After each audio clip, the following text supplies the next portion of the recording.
قرآن حکیم میں حضرت شعیب علیہ الصلاۃ والسلام کا نام اور ان کی قوم کا تذکرہ سورہ اعراف، ہود اور شعراء میں قدر تفصیل سے کیا گیا ہے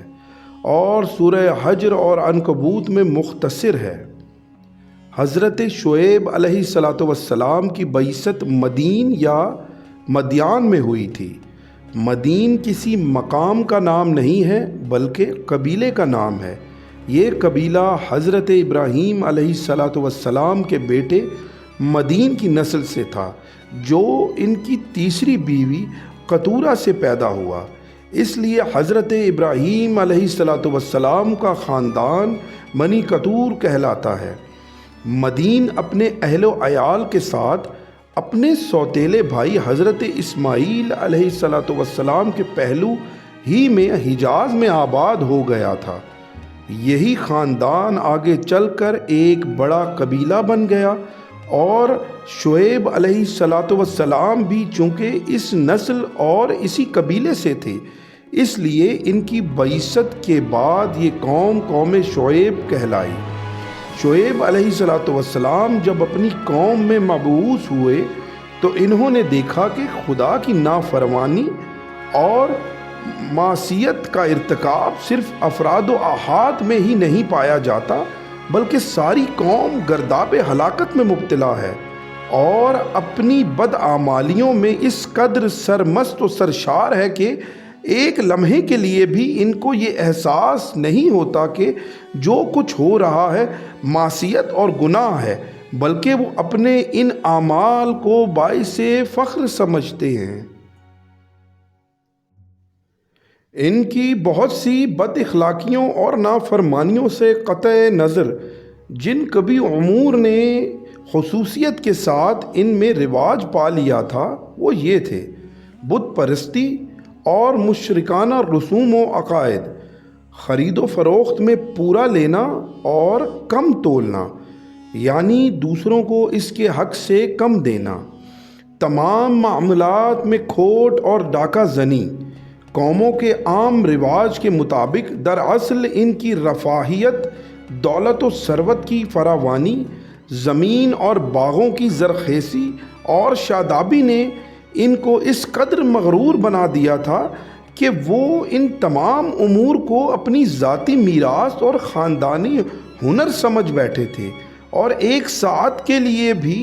ان کے دل میں یہ خطرہ نہیں گزرتا تھا کہ یہ سب کچھ خدائے تعالیٰ کی عطا و بخشش ہے کہ شکر گزار ہوتے اور سرکشی سے باز رہتے۔ غرض ان کی فارغ البالی نے ان میں طرح طرح کی بد اخلاقیاں اور قسم قسم کے عیوب پیدا کر دیے تھے۔ آخر سنت اللہ کے مطابق ان کو راہ حق دکھانے، فسق و فجور سے بچانے اور امین و متقی اور با اخلاق بنانے کے لیے انہی میں سے ایک ہستی کو چن لیا اور شرف نبوت و رسالت سے نوازا۔ اس کو دعوت اسلام اور پیغام حق کا امام بنایا۔ یہ ہستی حضرت شعیب علیہ السلام کی ذات گرامی تھی۔ حضرت شعیب علیہ السلام بڑے فصیح و بلیغ مقرر تھے، شیریں کلامی، حسن خطابت، طرز بیان اور طلاقت لسانی میں بہت نمایاں امتیاز رکھتے تھے۔ اسی لیے مفسرین ان کو خطیب الانبیاء کے لقب سے یاد کرتے ہیں۔ پس انہوں نے نرم و گرم ہر طریق سے قوم کو رشد و ہدایت کے یہ کلمات ارشاد فرمائے، مگر اس بدبخت قوم پر مطلق کوئی اثر نہ ہوا اور چند ضعیف اور کمزور ہستیوں کے علاوہ کسی نے پیغام حق پر کان نہ دھرا۔ وہ خود بھی اسی طرح بدعمال رہے اور دوسروں کی راہ بھی مارتے رہے۔ وہ راستوں میں بیٹھ جاتے اور حضرت شعیب علیہ السلام کے پاس آنے جانے والوں کو قبول حق سے روکتے، اور اگر موقع لگ جاتا تو لوگوں کو لوٹ لیتے، اور اگر اس پر بھی کوئی خوش قسمت حق پر لبیک کہہ دیتا تو اس کو ڈراتے، دھمکاتے اور طرح طرح سے کج روی پر آمادہ کرتے۔ لیکن ان تمام باتوں کے باوجود حضرت شعیب علیہ السلام کی دعوت حق کا سلسلہ برابر جاری رہا تو ان میں سے سربراہ اشخاص نے کہ جن کو اپنی شوکت و طاقت پر غرور تھا حضرت شعیب علیہ السلام سے کہا، اے شعیب، دو باتوں میں سے ایک بات ضرور ہو کر رہے گی، یا ہم تجھ کو اور تجھ پر ایمان لانے والوں کو اپنی بستی میں سے نکال دیں گے اور تیرا دیس نکالا کریں گے، یا تم کو مجبور کریں گے کہ پھر ہمارے دین میں واپس آ جاؤ۔ حضرت شعیب علیہ السلام نے فرمایا، اگر ہم تمہارے دین کو غلط اور باطل سمجھتے ہوں تب بھی زبردستی مان لیں، یہ تو بڑا ظلم ہے، اور جب ہم کو خدائے تعالیٰ نے تمہارے اس دین سے نجات دے دی تو پھر ہم اس کی طرف لوٹ جائیں تو اس کا مطلب تو یہ ہوگا کہ ہم نے جھوٹ بول کر خدائے تعالیٰ پر بہتان باندھا، یہ ناممکن ہے، اور اگر اللہ کی یہی مرضی ہو تو وہ جو چاہے گا کرے گا۔ ہمارے رب کا علم تمام اشیاء پر چھایا ہوا ہے، ہمارا تو صرف اس پر بھروسہ ہے۔ اے پروردگار، تو ہمارے اور ہماری قوم کے درمیان حق اور سچائی کے ساتھ فیصلہ کر دے، تو ہی بہترین فیصلہ کرنے والا ہے۔ قوم کے سرداروں نے جب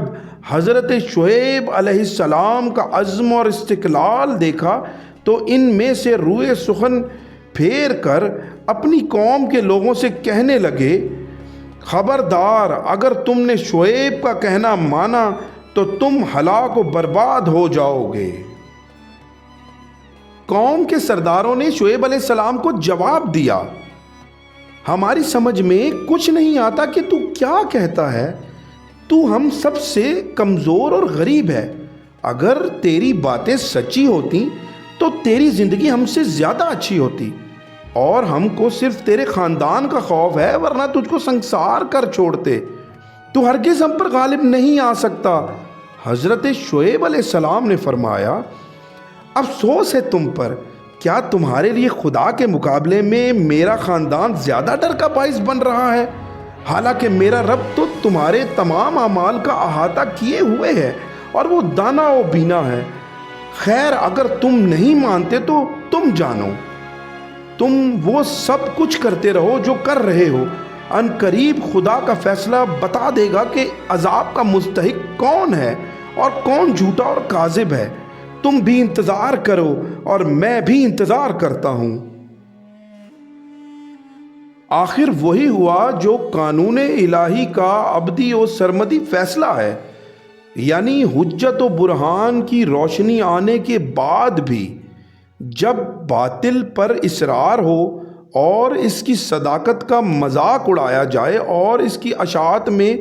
رکاوٹیں ڈالی جائیں تو پھر خدا کا عذاب اس مجرمانہ زندگی کا خاتمہ کر دیتا اور آنے والی قوموں کے لیے اس کو عبرت بنا دیا کرتا ہے۔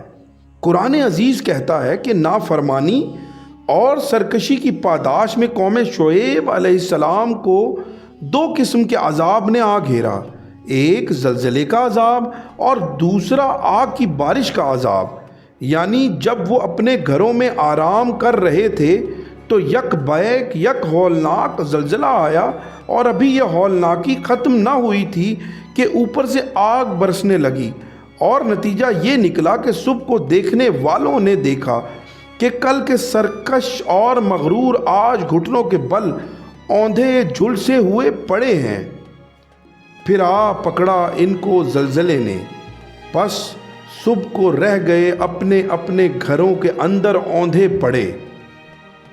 پھر انہوں نے شعیب علیہ السلام کو جھٹلایا، پس آ پکڑا ان کو بادل والے عذاب نے جس میں آگ تھی، بے شک وہ بڑے ہولناک دن کا عذاب تھا۔